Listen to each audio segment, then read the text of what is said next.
Psychologically, shame can be weaponized to control or manipulate people at the individual level, but also at the societal level. It can be used to enforce norms or to change societal or social norms as well. Or it could be a way to deflect away from people's individual insecurities. But why do so many people use shame? So this toxic shaming can show up in a number of ways, but here's just a few examples of some of the most common forms you may see them or have experienced them in. So personal insults or put downs would be somebody saying that you're worthless or a mistake or disgusting, showing this contempt for you. So it's more directed at the core of who somebody is and not always a specific behavior that they've engaged in. There's also comparisons to diminish somebody's worth. You can use the example of Nick Shirley, the 23-year-old man who exposed a lot of the Somalian fraud going on in Minnesota. Well, I've seen reports and news articles saying that because he's 23 or because he doesn't work for a media company or because he doesn't have a degree in journalism, that he's not credible and that he should withdraw and nobody should listen to him. But ultimately, they're just trying to devalue him. Another one would be like moral or behavioral forms of shaming. So if a woman dresses a certain way, that somebody may say that she looks scandalous or like a slut or something. And it's really just to expose them or humiliate them at a personal level. There's also just like public humiliation or exposure that can get into like doxing, posting private photos or videos of people, revenge porn, even people just, maybe somebody rises to fame and somebody in their family or friend gets an opportunity to make some money, exposing them for something that would make them look bad. So basically, those are some of the most common forms of shaming we see. You may have heard of sadism. So it's getting pleasure from doing something harmful to another person. So there's a sadistic form of public shaming or just shaming in general. And I think a lot of the behavior behind shaming, because it is so contemptuous, it has a very sadistic nature to it that we don't really recognize. But the deliberate humiliation, whether it's like doxing or any of the forms that I mentioned above, they inflict a lot of psychological and physiological harm on people, and which makes someone feel socially rejected. And that's the goal of it, making them feel like they're not part of the in-group, that they're not part of like what's normal. And so they're just trying to ostracize them. So it's a very manipulative tactic used to silence people. So if you're to put yourself in the shoes of somebody who's just been shamed in this manner, whether it's at a personal level or at a highly publicized level, that your initial response to that is going to be like an adrenaline and a cortisol surge. So you're automatically going to get very stressed out. Your heart rate and your blood pressure are more than likely going to rise significantly. You may get like muscle tension and start breathing heavily. And then you may start feeling like hot flashes or nausea because it's physically making you sick the way this feels. In the coming hours to days where this type of shaming, whether it's happened or it's an ongoing problem, you're going to start to ruminate on it, which means that you're going to replay this situation over and over in your mind, which is like a mental hell for anybody who has done that or who has gone through that experience before. You're going to probably participate in like social withdrawal, that because you feel ashamed or you feel like you're a bad person or a worthless person, that you don't want to go out there and socialize. Like that's not your number one thing, maybe unless you're Trump. But avoiding others to like avoid any further humiliation becomes this protective measure that you take naturally. And you may experience like a heightened sense of anxiety, obviously because of everything that's gone on that could escalate to panic attacks or even paranoia. And some people are more predisposed towards like PTSD or carrying such a heavy weight from something like this. Everybody's going to be a little bit different in terms of their levels of resiliency or what they can handle depending on where they are in life. But some of like the long-term effects after somebody's engaged or been impacted or been the victim of some type of like public or very toxic shaming would be, like chronic stress that leads towards anxiety or depression or post-traumatic stress disorder. It's going to impact their self-esteem. They may isolate, and it may even lead to some forms of self-harm, unfortunately. At the physiological level, or like within the body, you're more than likely going to develop inflammation. So inflammation may lead towards like heart disease or autoimmune issues because, it actually upsets the body. The mind impacts the body. You may have a weakened immune response to certain illnesses or diseases that may not have impacted you previously, as well as psychosomatic problems. So like getting an upset stomach or increased amounts of fatigue and various other things. But what's interesting is that a lot of the people who do the shaming, the perpetrators of these type of behaviors, it often stems from their projection. So if you're like a millennial or somebody like an 80s, 90s, or maybe like early 2000s baby, in school you may have had one of those overhead projectors in your classroom where your teacher would write on the little plastic thing and it would project on the back of the wall. And if you can kind of just imagine that. So if you imagine writing down your thoughts and it's projected for everyone else to see, that is what this is. So a lot of the people who do this type of shaming, they're externalizing their own shame. They're externalizing their own insecurities and fears and even their envy that they may have towards their specific target, that they can't live with those feelings themselves. So they want to turn other people against their target or whoever is, the one that they have this shame going towards, because they want other people to feel the contempt and the hatred that they do towards them as well. So after these like perpetrators have engaged in projecting all of their own problems on victims or targets of their shaming, then they need to recruit allies. So that usually looks like sparking some type of moral outrage. They need people to be morally outraged by this person because the perpetrator has to feel morally superior. They have to feel incredibly righteous. So they frame these attacks towards their victim. So whoever they're shaming, they justify it, they rationalize it because it's, I have to expose them, because they're a bad person. I'm a wonderful, wonderful person. It's a way to gain validation. And when other people they hop on board their train, they're validated. They feel like they've done the right thing, and therefore they can justify whatever they've said or done, even if it ultimately cost the person their life or they put their life in danger. That's not what matters to them. It's just amplifying their projection. It's getting, like the us versus them group, that they create such a strong group that they feel validated in what they originally believed based on their own personal issues. So a lot of the people engaging in this behavior, they've got the dark triad traits: Machiavellianism, narcissism, and psychopathy. So when you're going through comments on anything and you see certain people saying horrendous things towards a specific person, or especially people they don't even know or they've never met, engaging in cyberbullying and whatnot, that they're probably going to have some tendencies on this dark triad. It's not really a healthy response. Even for people who are really, really angry, it's not going to be a healthy response to wish that someone dies. Like we saw with Charlie Kirk, a lot of responses to that. It's not healthy or normal behavior. I think that would be abnormal psychology. So I think it's important to recognize that when we see those type of comments or people engaging in that, that there's something going on deep within them. And I'll get to what we can do about it soon.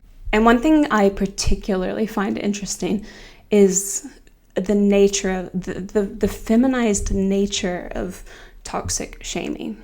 So what I mean by that is men are going to be more prone towards direct forms of aggression, which means that they're more likely to punch somebody or to get in a fight or to engage in that manner. Or it's, I think if two men are talking, that they're going to be a bit more cautious because either of them could punch each other. They could be physically violent towards each other. Whereas when you get women together, you're not really going, it's going to be quite rare that you just have like females attacking each other in most settings. I know it happens.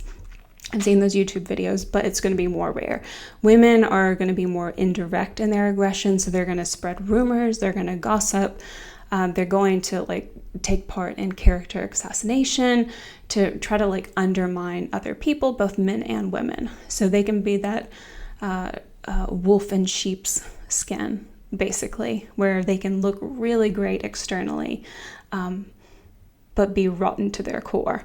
I hate saying that about people, but sometimes you get that. But that was predominantly like a female type of form of aggression. But perhaps since males have, or masculinity has changed so much, and I think culture has become more feminized. So I think there's a lot of men that are angry. Maybe they're not able to step into their roles of masculinity. They can't be the providers that they may have wanted to be, or they can't purchase a home, or they can't get the job they wanted, or they can't have the family, where they feel quite purposeless, and they've taken on this feminized form of aggression, which has impacted us socially and culturally by having not just women, but also men participate at a large scale in regards to cultural or public shaming. So the entire social media world and everything going online, it basically gave like a megaphone towards people that have these fragile type of self-esteems or kind of sense of identity. They can be very shame-prone individuals. So they may have been previously constrained with no way to voice their opinions or their thoughts because people may not have listened to them. So now that not only can they reach millions or even billions of people, they can be anonymous as they do it. And then the algorithms, they basically, they incentivize these people to keep going because things that provoke rage and anger and feelings of negativity, well, that's what keeps the world going. That's what keeps the algorithms going. That's what people click on for the most part. So yeah, this is all contributed to the problem. And one of the reasons I think this has become such a cultural norm is the overemphasis on diversity. The saying, diversity is our strength. We see it everywhere, where we work, on people's LinkedIn, in the media. It gets all over the place. But if you go back, the origins of the word diversity, it goes back to a Latin word, diversitas. Diversitas is basically like this contradiction, something in opposition. It's a difference. And it's not seen as like a good difference. It's like, so if you say like diversity of our strength, if you were to tell somebody who spoke Latin, if you go back to Roman times, it would basically be like saying contradiction is our strength. So they would probably roll their eyes. They wouldn't even understand what you're talking about. Why is contradiction your strength? Like, why are you focusing on that? Shouldn't unity be your strength? And I think we should kind of think about that because, so it's interesting, even when you go to like the old French kind of definition of the word diversity or Middle English, it takes on some different definitions. Even it like adds to that where it becomes like this oddness. It can be perverse. It can even be like morally like evil or like a form of deviance. So yeah, it's like if you were to go back to any other point in history and say diversity is our strength, they're going to look at you like you're crazy. And when you think about it, that if you want to focus on diversity, you're focusing on your differences. Like, what is that going to do in your marriage or your relationship or in your workplace or when you're networking? Like, hey, let's talk about everything that makes us different. Like, let's try to point out all of our differences. It's like, no, you try to focus on common ground. You focus on your similarities. So our culture has been bombarded with this idea that we have to focus on our diversity. We have to focus on our differences. Whereas if you can, just think outside of the box, if you get a group of people together and you try to find common ground and similarities, you're going to get along with them far better. It doesn't matter what culture you're from, that everyone likes food. So start talking about food, talk about family, talk about things you have common ground on, and then you're not going to have these types of toxic behaviors to the level you do today. To conclude all of this, I'm going to share 3 solutions on how we can combat basically this type of like normalization of public or toxic shaming. Now, if you've watched this and maybe you've thought like, well, yeah, I've dealt with shame. Maybe you're dealing with shame still. Maybe you see shame every time you open up an app on your phone, or, like every time you read the news or switch on the TV or YouTube. Maybe you see it everywhere and you're just tired of it, because I feel like I am, and that's probably why I'm making this video, in hopes that there's other people that don't have black and white thinking. Maybe even if you have black and white thinking, I hope this can change your perspective a little bit and help you see things from a different light. So the first thing is owning your mistakes confidently. So it's basically normalizing imperfection and growth in humans, realizing that we're all imperfect, that we've all done dumb things. We're all going to do more dumb things in the future. Maybe you're doing dumb things right now. Maybe you're going through, a really difficult time. But basically, when you confidently own that, where you're like, yeah, like, let's do an example. Say there's some video of you when you're 17. Maybe you were drunk. Maybe you're dancing or something, or doing something that you're not exactly proud of, and somebody's trying to blackmail you or use that to shame you, like you're a bad person, or, look how irresponsible you are. Now, if you have the attitude and you're like, oh, please don't post that, like, no, please, like, and you have this fear, it's like, oh God, like, what's going to happen if they do that? I'm going to lose my job. Well, they're going to feel empowered by that.